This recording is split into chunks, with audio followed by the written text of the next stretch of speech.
Happy Saturday, my dearest kapamelas. It's Saturday night once again. Kamusta ang weekend nating lahat? I hope you are having a great, awesome weekend kahit na may paparating na bagyo.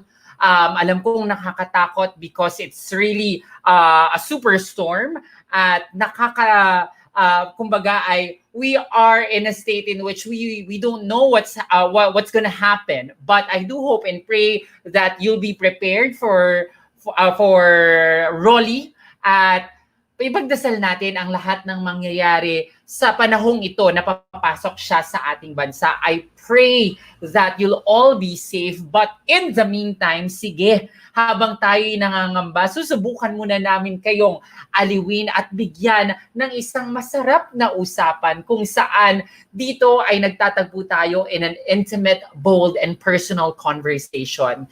Dito parating simple ang kwentuhan, pero ang usapan, laging may laman. Sabado ng gabi, ibig sabihin, it's time for threesome.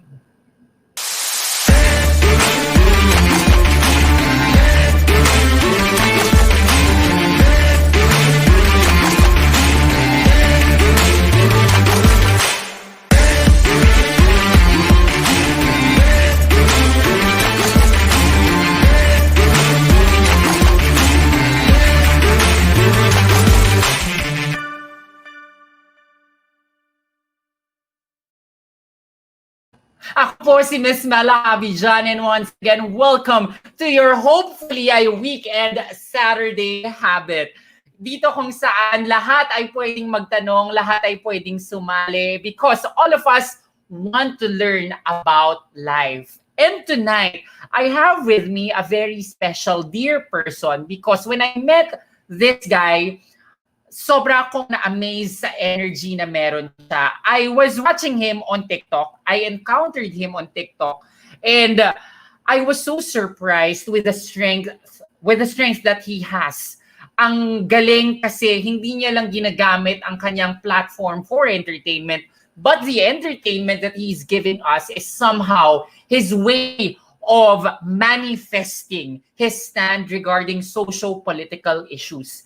Ibig sabihin, malay, mulat, tungkol sa nangyayari habang binibigyan tayo ng aliw. Kumbaga, we can actually say that entertainment and commentary can go hand in hand. Sabi ko nga, dito sa kanyang entertainment, parati nating may isip na laging may laman at may patutunguhan. Kaya sa lahat ng mga viewers natin on Facebook, YouTube, and on Kumu, sana itumutok kayo because this segment of the show is for you. To be able for us to see why Gen Z people are now more engaged than ever. Kaya naman, subukan nating magsalo-salo sa isang bold conversation kasama ako, ikaw, at ang aking anak na si Dora Dorado. Good evening! Yes! Hello! Good evening, Mom! Hello pa. Thank you for having me on your show. Naloka naman ako sa OBB plus yung intro sa akin. Medyo overwhelming.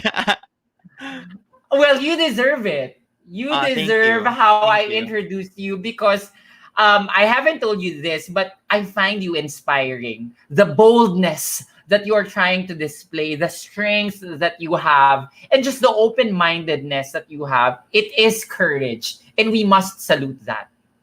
Thank you po. It means so much to me. Thank you po. Especially coming from you. Well, you are most welcome. Kaya nga, unang tanong ko, matapang ba si Dora Dorado? Ganito ba talaga siya katapang? I would like to think so. I am very, very matapang in a sense. Kasi, like this one time, I always recall this kapag, usapang tapang, yung topic. There was this one time I was walking home from my college to my house, like a 5-minute walk from my college to my house. And then, this lola, nag-iossi siya on the street and then may tinapon siyang cup ng kwek-kwek. I remember that. Cup ng kwek-kwek sa overpass. And I was like, hi po, sa inyo po ata to. And then, hindi niya ako pinansin. So, I picked it up and then kinalabit ko siya. Sabi ko, hi po, sa inyo po yung itapon po natin sa tama.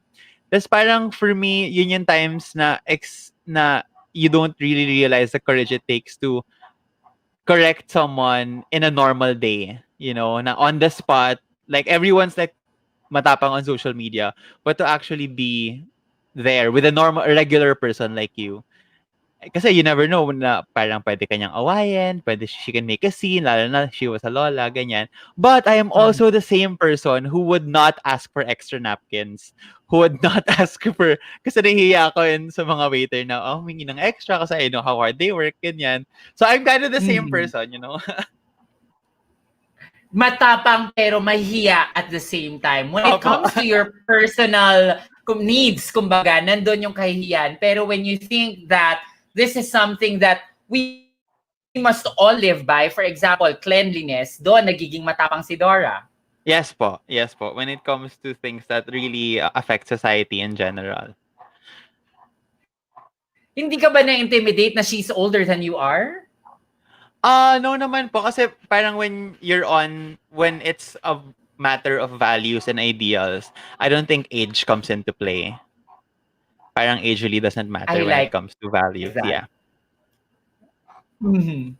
Kumbaga, values knows no age. Yes. Kumbaga, It's the parang point. perspectives and beliefs will always be encompassing across all Yes. ages. And I like your view because somehow, culturally speaking, the Philippines is quote unquote stuck in that sense of belief na pag mas Yes. matanda, mas may alam, pag mas Yes. matanda, mas may wisdom. Do you believe in that?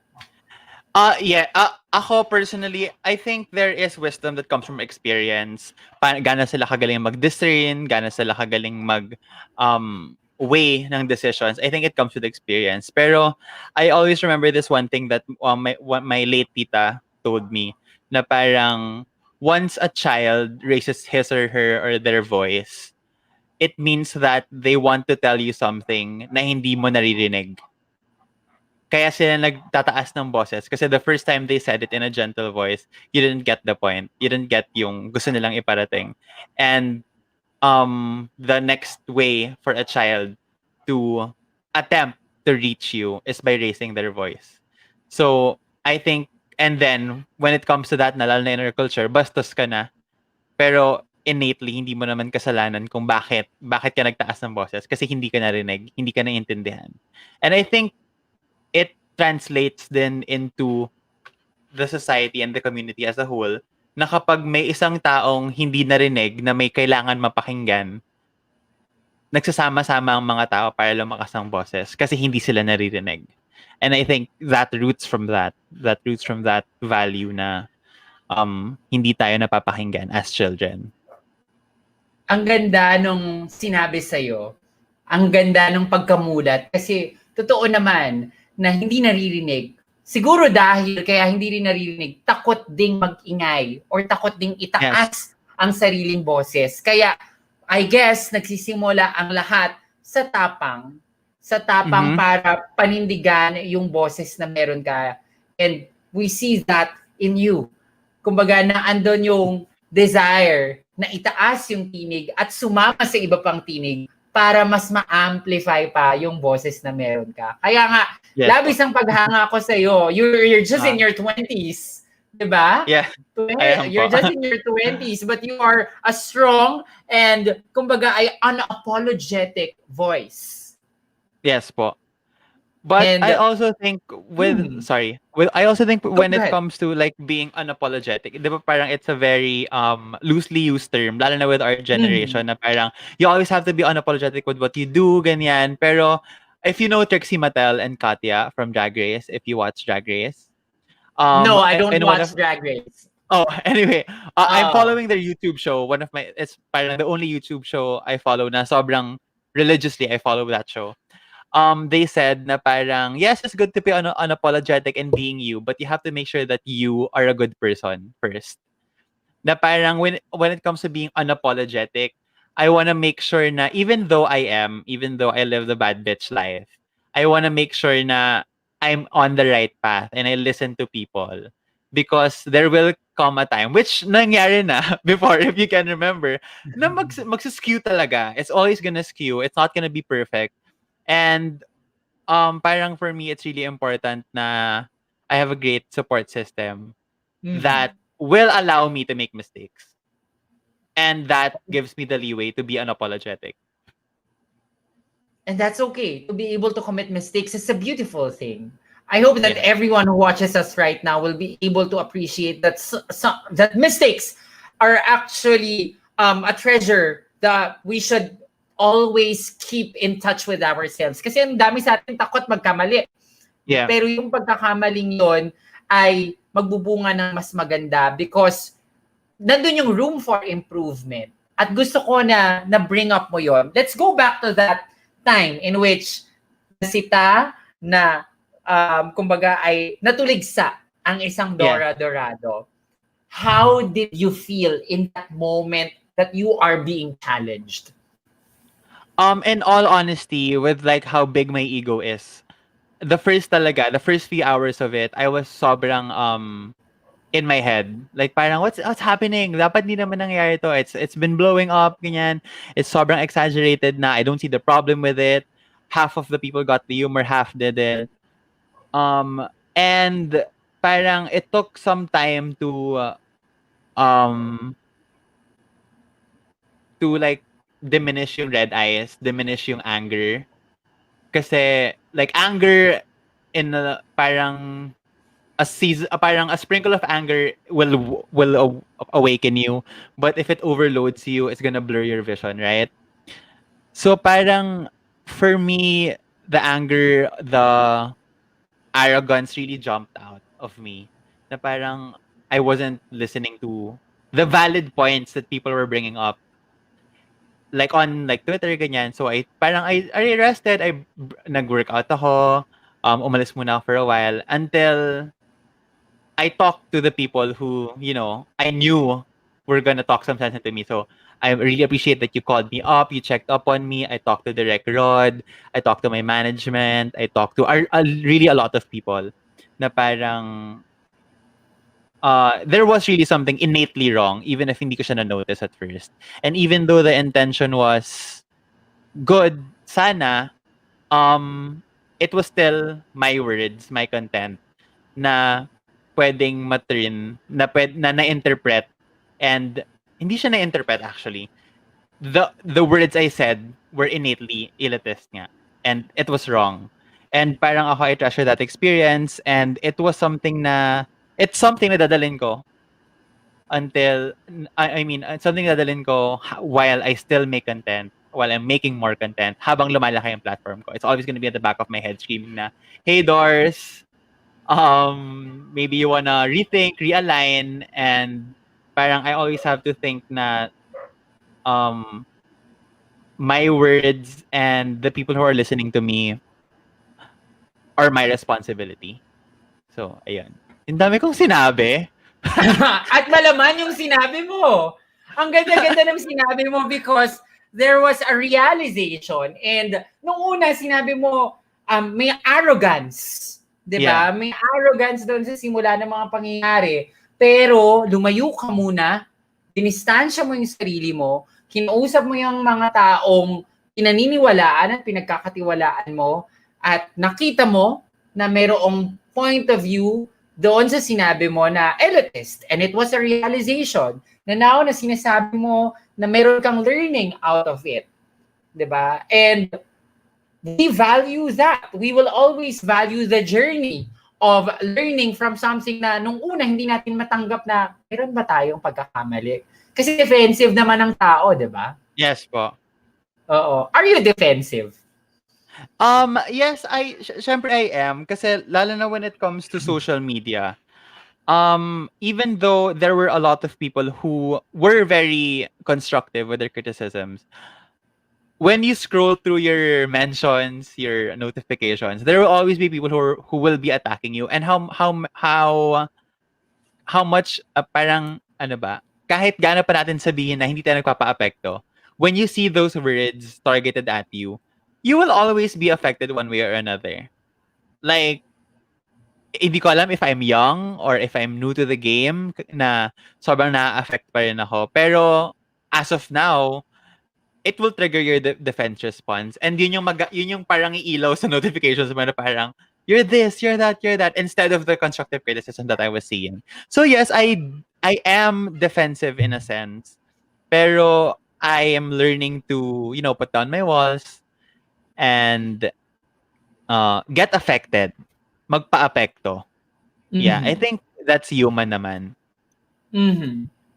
And I like how you contextualize it, yung magpa-apekto. Kasi di ba usually, sinasabi ng iba, huwag kang magpa-apekto sa bashers.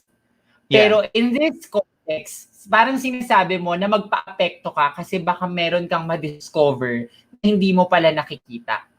Yes. Am I Opo. correct in my understanding?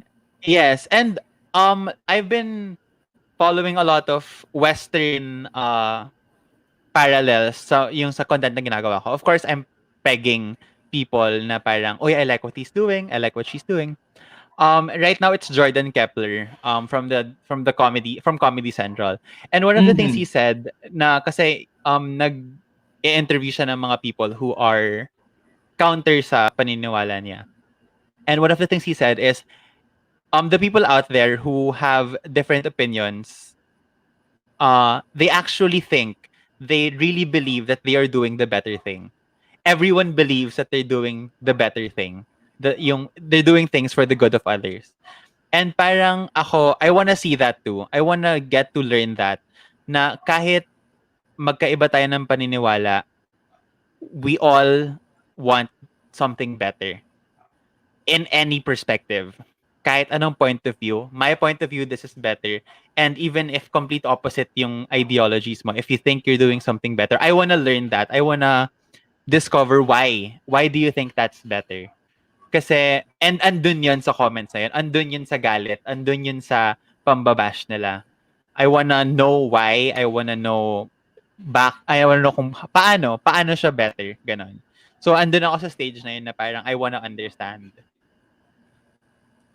And I can tell that you are now opening your mind. Open-mindedness ang estado ngayon ng isang Dora Dorado. Nakakatuwa kasi sabi ni Aaron Kalukin, akala ko Sunday palengke na. Nasa threesome pa rin po tayo. Kasama lang Opo, natin Saturday pa ang, lang. ang producer at ang utak sa likod ng Sunday Palengke. Bakit mo binuo? What's the reason behind Sunday Palengke? I just want, kasi TikTok has been, like before, I wanted to quit TikTok already. Kasi they were Really? included, yes, they were included in a lot of issues with the Uyghurs in China, with censoring of content, ganyan. They shadow banned the BLM movement. May onting propaganda within TikTok, within the community. But then I was connected with, like, there's a TikTok community group na parang it was formed, and then kakabit namin yung TikTok sa TikTok administration. We were asking what's happening, ganyan. And parang they didn't mean it. It was just the system automatically, parang yung algorithm, because of certain keywords, certain ganyan, na parang clarify na sa amin na it's not happening, ganyan. So yung time na yun, I wanted to quit TikTok and then move into another platform. But then I read something about TikTok that said, even if there's propaganda, your videos with good intentions, with parang educational or eye-opening intentions, they will reach the people na ka-opposite mo. As in, kasi diba TikTok, the FYP page is a very unique algorithm na parang it's anything goes. Parang kung ano yung, kahit hindi mo gusto yung content, minsan lumalabas siya. And that's what's great. You can reach the people na ayaw makita yung content mo. That's why I stayed in TikTok. And then, I moved to YouTube kasi merong mga bagay, like yesterday, meron mga bagay na hindi ko pwedeng i-discuss in a minute. Na I need a lot of evidence, a lot of references, supplementary items na makakapag-explain ng mas maayos. Kasi I can't discuss abortion in 1 minute na in-depth, na walang butas. I can't do that. I mean, I can do that na sobrang surface level, but parang hindi siya labag siya sa kalooban ko na gawin. So things like siguro certain cases, the Manila Bay thing, mabilis lang yan, 1 minute, kaya yan. Yung mga ganong stuff, kaya yung i-TikTok. Pero when it comes to like in-depth discussions, kaya ako ginawa yung YouTube. Kasi my inspiration for Sunday Palengke was The Soup by if you sa ETC siya before, The Soup host. Yes, oo. Yes. Si John McHale. Yes. Yes. Na Ano parang nito early 2010s. Yes, I was watching that. So, Oo. sobrang entertained ako sa The Soup dati. So, I was like, if I'm gonna have a talk show, I want it to be like that. Na The Soup style. Na parang comedic, entertaining, pero sobrang punong-puno ng information. And then I was thinking of ano bang pagkain na parang mamamatch mo sa The Soup. Kasi The Soup is like, you can do like soup number 5, sinigang soup, bulalo soup, like it's any kind. So parang it matches na parang anything goes within the show. So I was thinking, ano ba tong pwede kong i-match na anything goes, na chikahan. I was like, marketplace, parang Sunday market. So I thought of yun nga, Sunday Palengke, where we discuss anything and everything under the sun. Now, casualan lang din. Yeah. Ayan. Casualan, pero merong laman. Yes po. That's, yeah. Always merong laman. Bakit mahalaga yung laman? Bakit hindi ka lang pumapasok dun sa nakakatawa? Okay yun, nakakatawa eh. Bakit importante yung essence of talking about the things in a satirical manner? Yeah. I think, you know what, Miss Mela, when I was starting my YouTube, a lot of people were saying, oh, you should do the parang prank na to with your mom, you should do yung mukbang na to, or you should do this parang best friend tag, la la la la.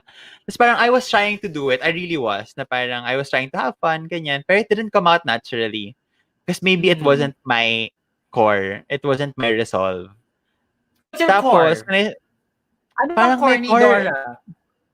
My core is responsibility and accountability and relevance. Parang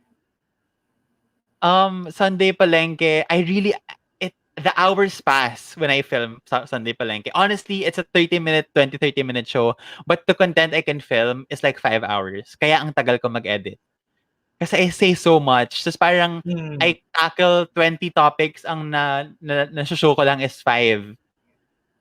Kasi ganun kadami yung ano. So parang sobrang importante sa akin ng laman kasi lalo na in this time, in ganitong parang sobrang repetitive na, but in this time of pandemic, of a global crisis, I can't bear to watch I can't bear to create something na hindi relevant, hindi socially relevant. Yeah. Parang wala lang. I think ako lang to as a creator. There are times I have fun. I post dancing videos, kanyan, kasi I'm a dancer naman, first of all. Pero I can do it. And if I am not gonna do it, who will? Like, wala. Parang who does it? Who does it? Who can do Dora the way I do? So parang, I think that's why I do it. And it's fun.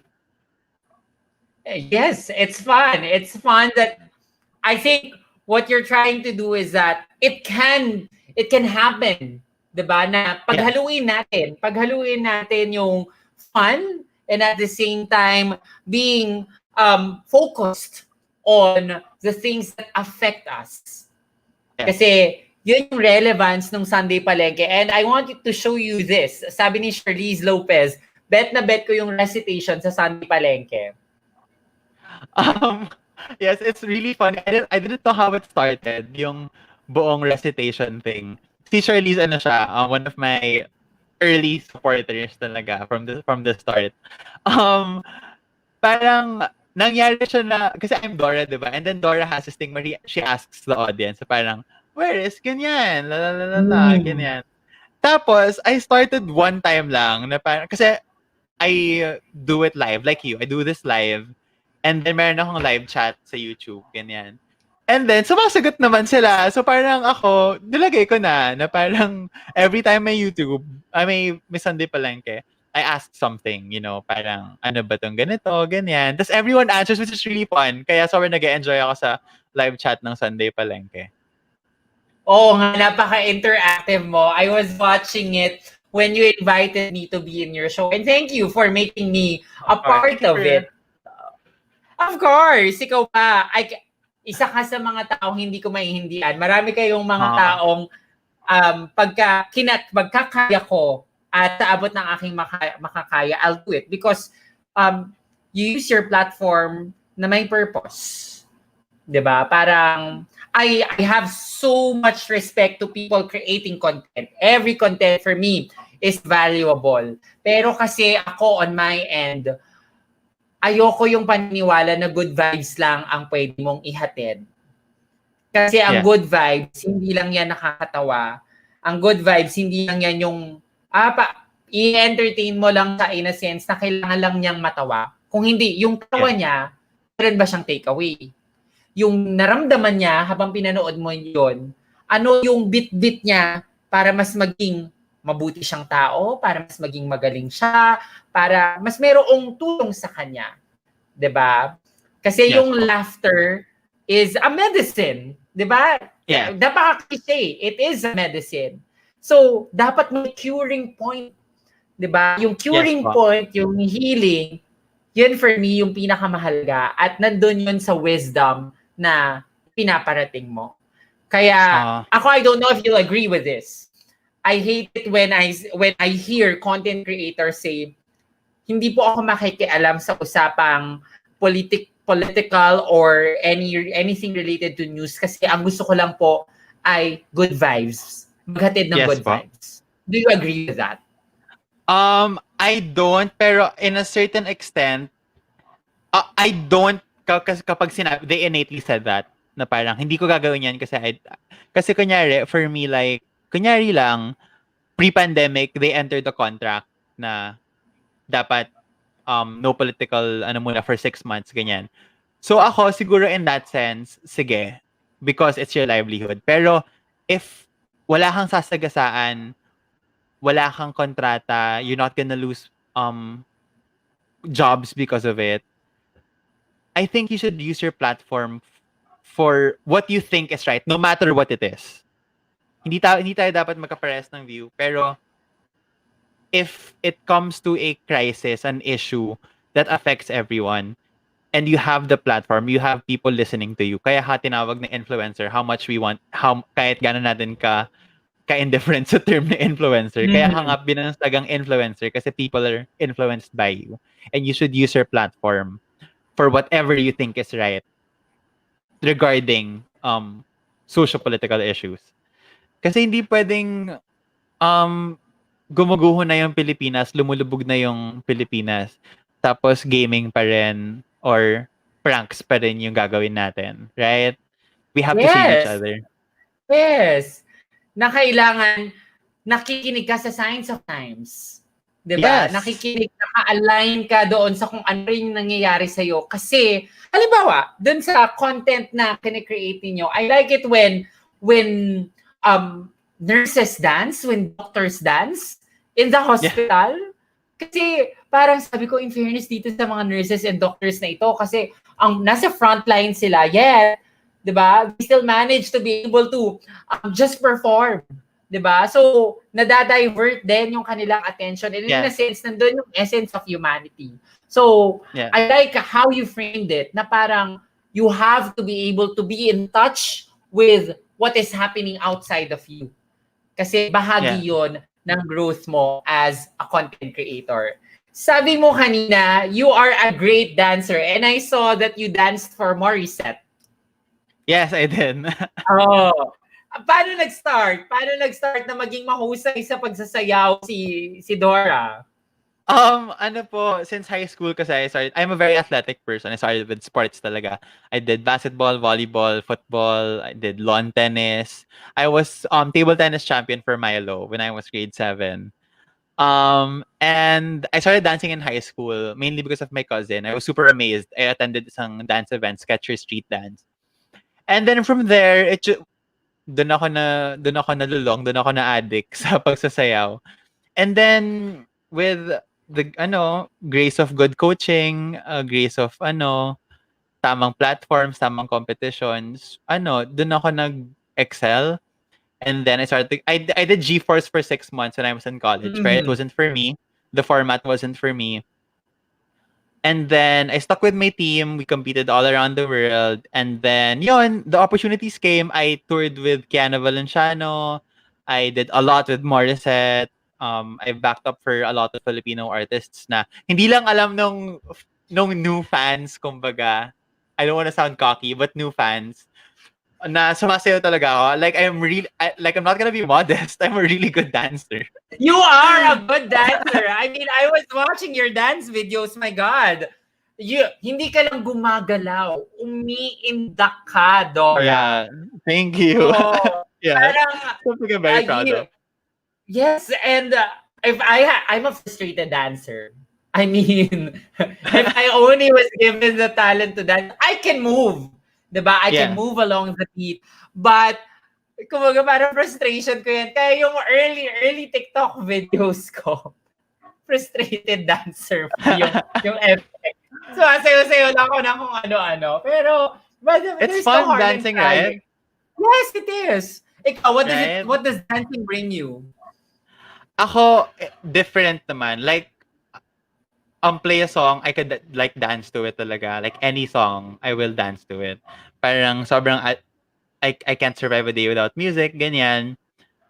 Pero iba yung high ng competitive dancing. Like it starts 6 months before the competition. Iba yung grind. Kasi unlike parang basketball, football na you can lose this round and then babawiin mo next.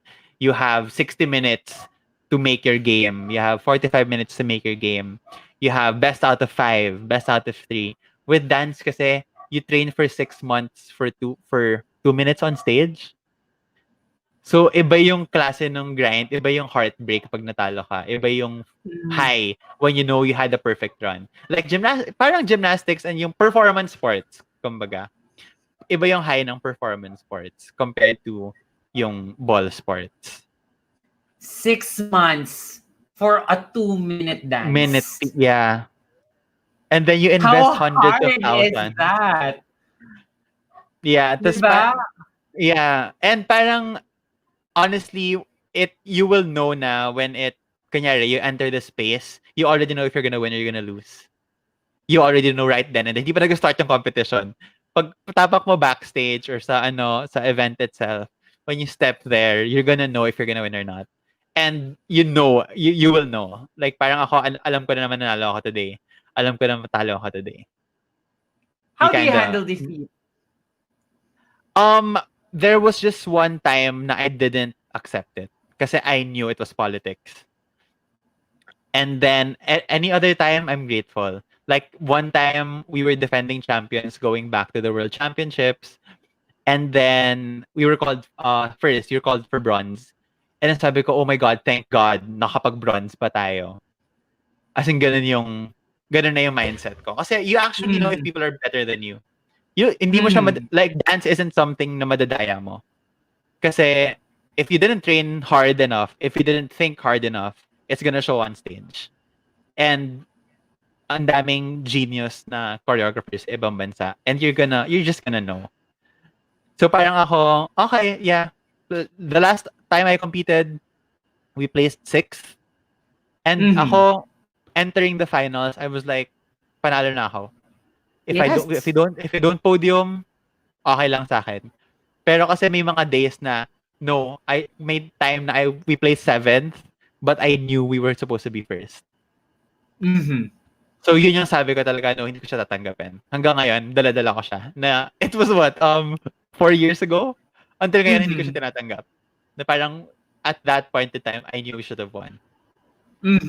May ganun naman siya. Napunta tayo sa dance, no? Do you miss competing? I do. I really do miss competing. I miss I miss creating. I miss exchanging ideas. I miss the drama. I miss laughing with my teammates. Yeah, I really miss competing. If I get the chance to compete again, I will. Pero it's really like a 6-8 month commitment. You have to give your life for 8 months for that. Kasi if you don't, it's gonna show. Ibig bang sabihin na pag kinaya mo yung 6 to 8 month commitment, magaling ka ring mag-commit in a relationship? Oh, wow! That's a great segue, Miss Mela. Contrary to popular belief, I've never had a boyfriend. Gusto ko yung So contrary to my popular popular belief. belief. We are the same. I've never been in a relationship too. Yeah, I've never had like an official. I had like fling fling ganyan. I had Mhm. nothing official, nothing tied, nothing sealed. Mhm. So Mhm. commitment wise, I don't know how I'm gonna do yet kasi I haven't been in a position where I had to be committed. No, Krisha, Well, totoo to. This is real. This is why? real. Why? Is I it don't hard to date? know. Um, I guess it is. A lot of people tell me I'm very intimidating. And voila. I'm like, that sounds like a them problem, not a me problem. So parang I'm Mhm. just, I'm very patient. I'm working on myself. I'm parang ako hindi ko pa maalagaan yung sarili ko ng todo-todo. What more if I add another entity into the equation? So, pero you know what? I am open to the idea if it happens, it happens. I don't know if feeling ko naman I can commit. Kung kaya ko mag-commit ng 8 months sa sayaw, right? Pero, I don't know yet. I have really, like, no experience with, um, being, like, boyfriend, boyfriend pala, in my I case. see. But you've dated, of course. You've had Yeah, flings. I've dated, yeah. How was the Yeah. experience? Ano ka to? You're coming from a Gen Z standpoint. Kasi nung sa akin, lately lang naman ako talagang, when I became, kumbaga, when I embraced the woman that I am, Yeah. doon lang talaga ako nagkaroon ng experience na this is what it's like to date. Yeah. Pero nung kabataan ko, hindi talaga. Gusto mo yung kabataan ko? Bakit matanda na ba ako?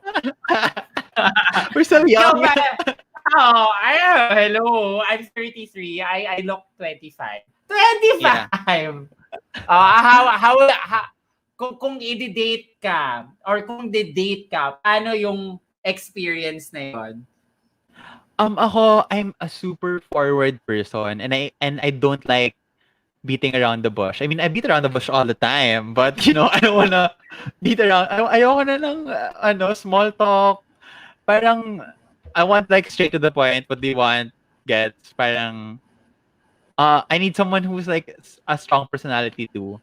Pero okay, Miss Mala, I'm gonna tell you something, and it's probably gonna annoy the hell out of you. Like Why? like before, my ideal dating scenario was straight boys. Mm-hmm. Yeah, like high school, even college, yun yung nangyari. And it became very problematic. I did date a lot of straight men. And they do still identify as straight until now. Mm-hmm. I had like a 3-year MU thing, pero they were straight. They identified as straight. I don't know how the mechanics work with that yet, pero ganun yung setup. I was happy. I was very happy when I was dating them, ganyan. Pero lately ko lang na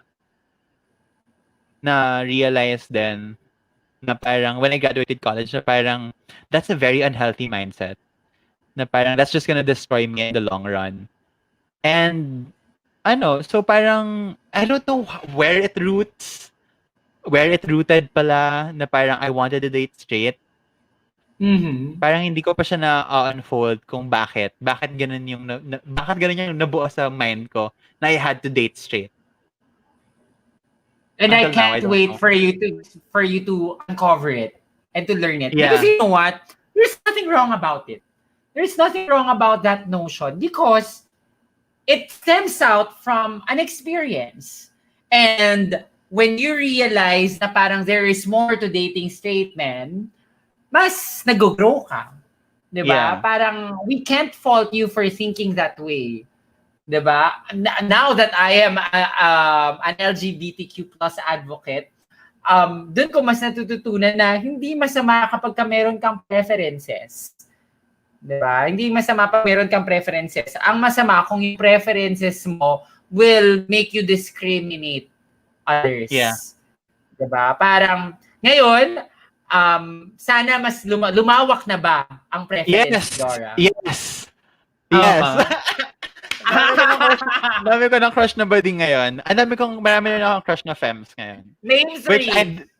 name three. I really like, wait, I have to search the Instagram again. Are they Wait. Filipinos? They're Filipinos. Wait, they follow me Okay. on Twitter, so I don't wanna say. Pero they follow me on Twitter also. Like, I've seen Ano them ka na. ba? Nakita maging matapang ka. Ako nga nagde-declare ng crushes ko eh.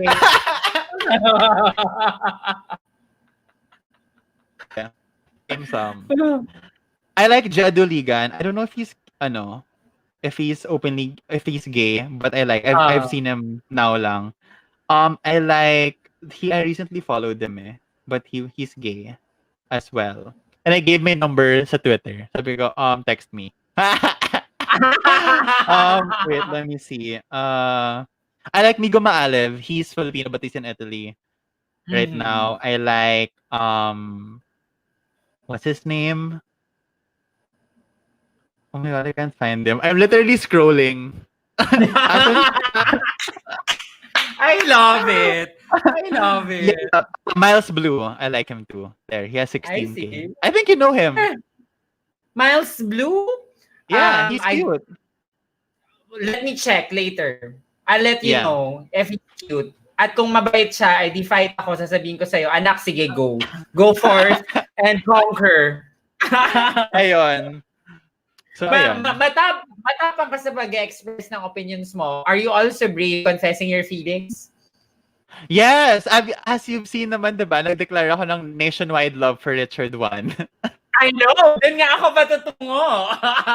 And he mentioned you on Showtime. Yeah, on Showtime. You know what, Miss Mela? I'm gonna say this, this is a Miss Mela exclusive. I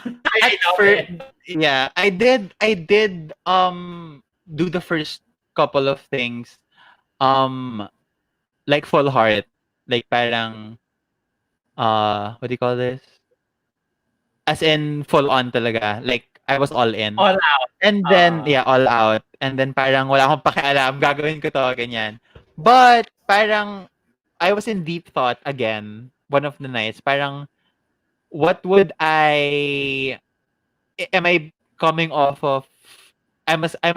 as parang, was I pushing it? Am I making him uncomfortable? Kasi it's not like a personal message na, hi, I think you're amazing, la la la la la. It was a viral thing that happened. It was picked up by newspapers. It was picked up by Mix. Parang ako, will this make him uncomfortable? Is he being friendly because he has to be friendly? Kasi if he's not gonna be friendly, people are gonna attack him for sure. Gets?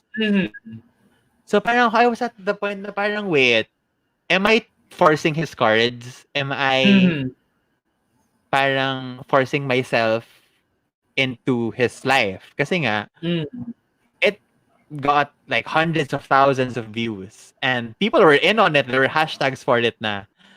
And I don't want to do that. I don't want to do that to someone who's straight. First of all. Kasi I know it can be uncomfortable. And even though my intentions were totally clean, na parang I'm just, declaring my admiration for you, I did it in such a wide scale and such a viral scale na it can be misconstrued as something else, or it might come off na parang I'm forcing myself. So parang yun. Kaya I laid off na rin. I stopped. Kasi I don't want to make him uncomfortable. I don't want to make it a thing. Ganon. Kasi I want to respect his sexuality as well. Yes. Diba? Ako naman, because I am like that. I confess feelings because I feel like when you confess your crush, it feels like you're telling him, her, them, na I appreciate you. And you bring in something good to me. Diba? Yeah. And I just want to let you know that you are an inspiration. And I value that inspiration. Diba? Yun ang perspective ko. Diba? Yun ang perspective ko. Lalo na ngayon na parang, kumbaga parang hindi ko maipipilit yung sarili ko sa taong ayoko. Diba? Yeah. And I Yes. did that too. Recently, hello, Kerwin King, how are you? I mean, I'm very open about it because I'm not expecting anything. Yeah. Diba? If in the end there is a reciprocation of the feeling, then so be it. If there's no Yes. reciprocation, ano ba, aalma ba ako? Sasabihin ko ba na transphobe siya? Of course not, because Yeah. life led me into a mature thinking that me confessing is an appreciation. Diba? Okay. And if he returns the favor, well then and good. If Yeah. he doesn't, I won't take it against him Yeah. because he has his choice to, 'di ba? And Yes. i-honor natin 'yon. I-honor natin yung ganong conversation. Kaya I I am with you in terms of respecting the other party.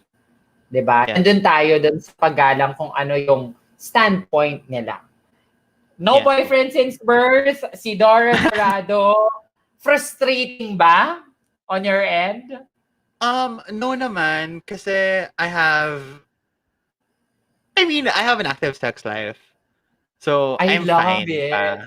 Yeah, I'm fine. I'm good. I'm good with not like texting, not calling. I'm great. um ayun, ako naman I'm open to it. Uh I'm happy. Lalo na with everything that's happening in my life right now, how it changed like an 180-degree turn. Um I'm very occupied and very career focused right now. And Mm, if it arrives, it arrives. If it doesn't, I'll cross the bridge when there's a bridge to cross, you know? I love it. And I assure you, there will be bridges to cross. To cross. Mamimili ka na lang kung anong bridge ang i-cross mo. Yeah. 'Di ba? Because It you will have come, yes. power. Anak Yes. kita, hindi pwedeng Hindi. isa lang ang bridge i-cross mo, no? Dapat bridges. Oo. Tama. Ito, sabi ni Jay, ito talaga nagduda, Jacob, are you sure you're NBSB? You're cute kaya, Dora. Thank you. Thank Oh. you, Jacob. Yeah, I am. In all honest to goodness, I'm NBSB. No, and there's Uh, nothing wrong about it. yeah, there's nothing Hello? wrong about it. Oh, there's nothing wrong about it. I mean, being single is something that is also a gift. 'Di ba? Yes. Hindi mo siya maipagpapalit because somehow I feel like 33 years being single, hindi ko nga alam kung paano yun kasi by the time that I have a relationship, my decisions na nasanay ako doing it alone, kailangan kong i-consider yung partner ko, baka mahirapan niya ako. Tingnan natin. Yeah. 'Di ba? There must be a reason, yeah. True. Oo, true.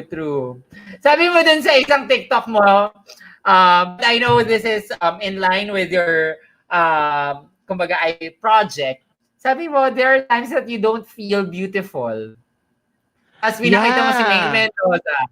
But are there times Yeah, that there you don't are. feel beautiful?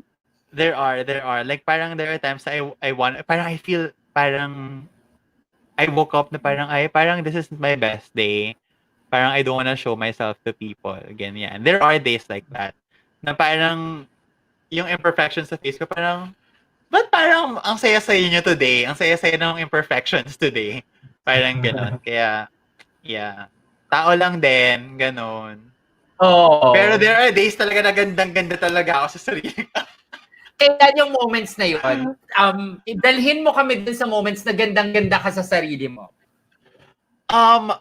You know what? I think when I go out or when I take care of myself, when I get good sleep, when I complete my skincare routine, when I eat right, when I get my workout in, that's where I feel beautiful because I know I'm really taking care of myself. When I'm drinking, when I'm not eating right, I'm eating all the chips in the world, eating ice cream, having binge days, or parang having like stress days. Yun yung parang, like, parang ako nga, it's energy talaga for me. Na parang ako, I really can't borrow energy for today from the next day. Kasi babawian ako niyan, one way or another.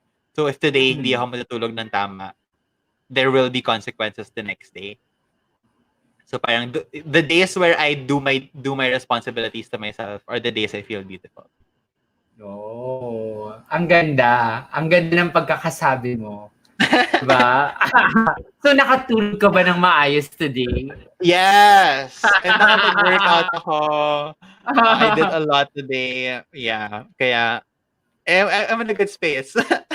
Oo, tignan mo yung glow mo sa mukha mo today. Thank you. Ikaw rin, Mom. I think, it's our day today. It's our day today. Yeah. But it's okay to have off days. Sabi mo nga Hmm. parang kailangan nating pagdaanan yon, yung mga ganong moments. Yesterday from what you answered to Attorney Shell. Na, Yes. yeah. Like identity crisis issues, you have to go through it.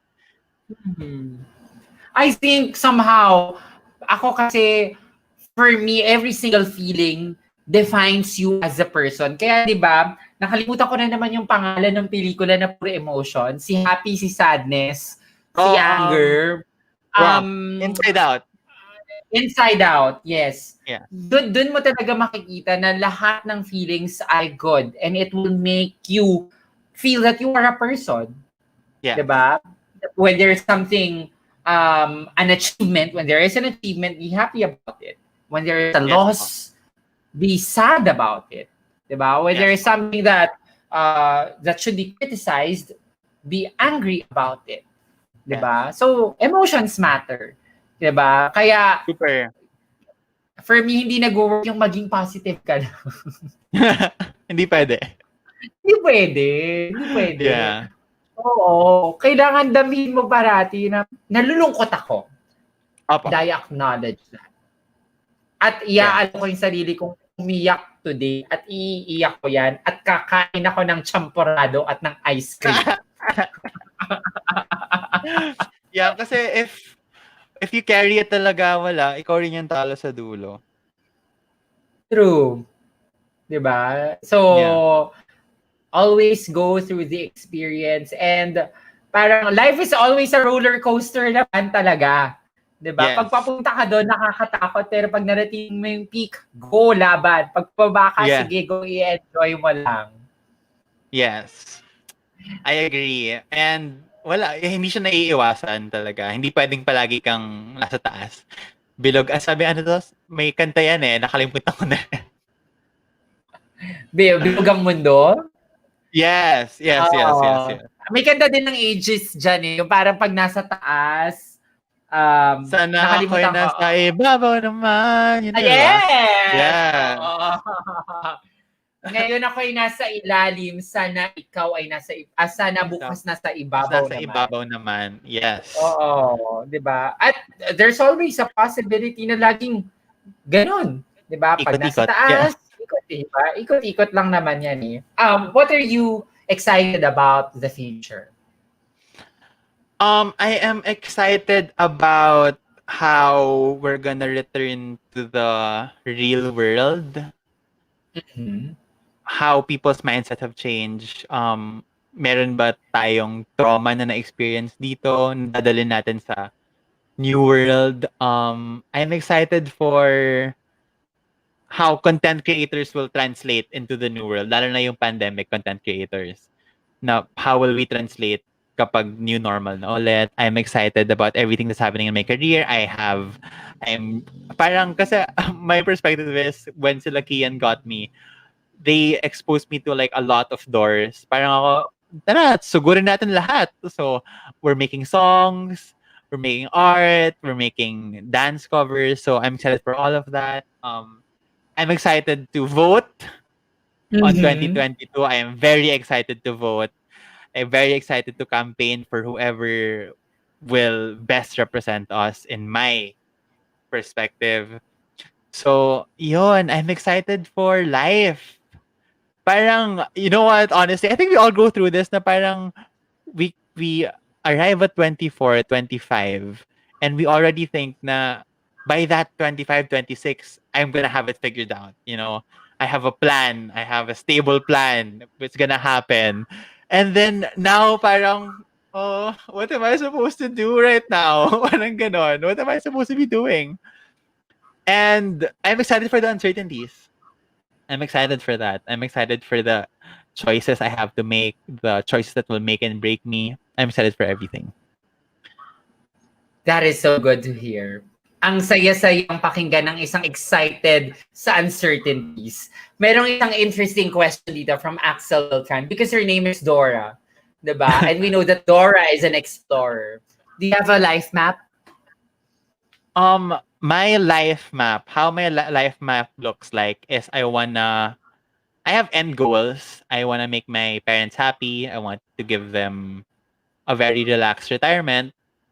Um, in between, uh, I know I have a backup plan, pero now, medyo anything goes. Kung ano yung dumating, kukunin.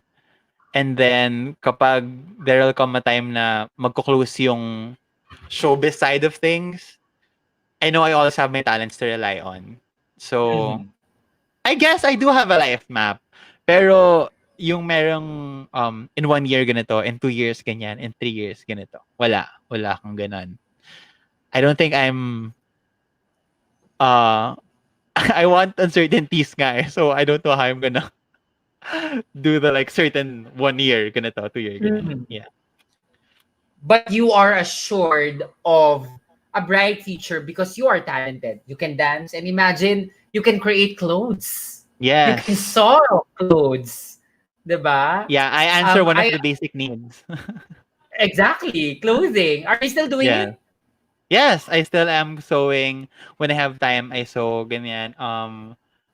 I am trying to study how to be more sustainable because fashion is it's a second contributor of the most pollutants in the world. So parang I'm trying to do my part. My thesis is about that. So I'm trying to find my way around it. Lalo na for the Philippines. So yun. Gusto ko yung attempt to be able to translate sustainability in this country. Kasi Yeah. diba, dito sa atin, ang lakas ng fast fashion. Yes. Diba? Sobra. And I appreciated that video in which you created a vest. Yes. You Oh my God, you saw designed that? I did. I did. Diba? Yeah. And your first TikTok happened July 24, 2019. Oh, You were wow. dancing. You were dancing naked. If you were to talk to that Dora who was dancing without a shirt on, now that you are the Dora Dorado, which tells us na kailangan nating makialam, kailangan nating maniwala, at kailangan yung sayaw natin ay sumasabay sa agos ng lipunan. Ano sasabihin mo sa kanya? I would say na sumayaw ka lang dahil ang pagsasayaw ang nagbigay sa'yo ng meron ka rin ngayon. Yes, that's what I would say to Dora of July. Sumayaw ka lang dahil yan ang nagbigay ng meron sa'yo ngayon. Yes. Salamat sa sayaw mo, Dora. We enjoyed it. Not just because you are talented, not just because we are entertained, but your dance has soul. And that soul is very important because it releases the language of freedom. And thank you because you joined this intimate conversation. Thank you for being with me today. Salamat I hope you enjoyed. Salamat. I did. I didn't even notice na it's 10 p.m. na. Yes, it is.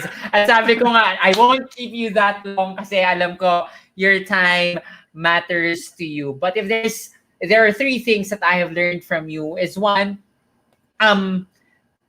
there is a capacity for young people to be able to reclaim the voices na sinasabi ng mga matatanda na wala dapat kayo.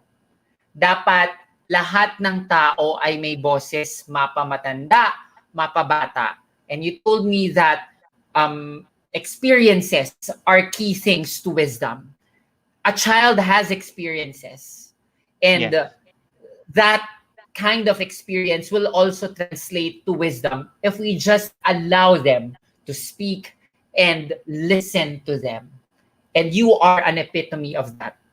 You are a child, you are a young, strong individual who tried to raise his voice to be able for us to not just to hear you, but the rest of your generation.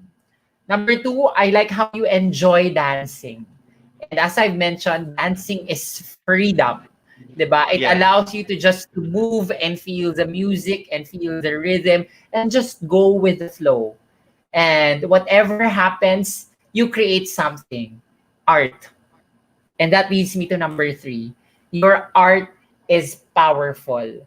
Your art is something that is manifested amidst this crisis, because yung creative juices na present mo wasn't just for entertainment, but it brought something to us, reflection. And thank you for giving us reflection. Thank you, Miss Mela. I'm overwhelmed. Thank you po. That's all I can say. I'm speechless. Salamat po sa pagpuri niyo po. Salamat. You are most welcome because you deserve it. At wag na miss, Mami. Ay, mommy. Ay, hahanap lang ako ng daddy mo. Kerwin! Nanood ka ba dyan?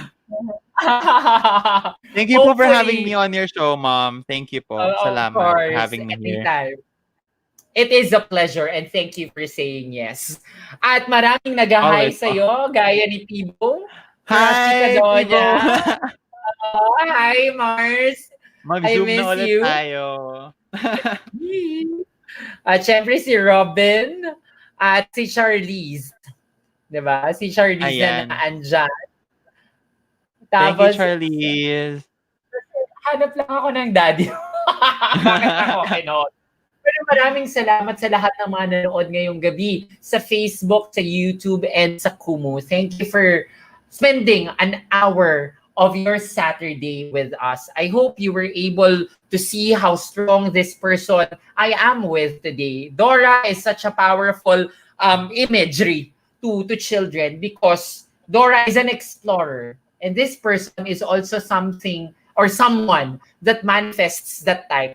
Explore the world because the world is meant to be experienced. And I hope that we will be able to look at the experiences of Dora as something that we could look up to, as something that we could learn from, and something that we could appreciate because that's the reflection of who Dora Dorado is. Up until next week, ako po si Ms. Mela dyan.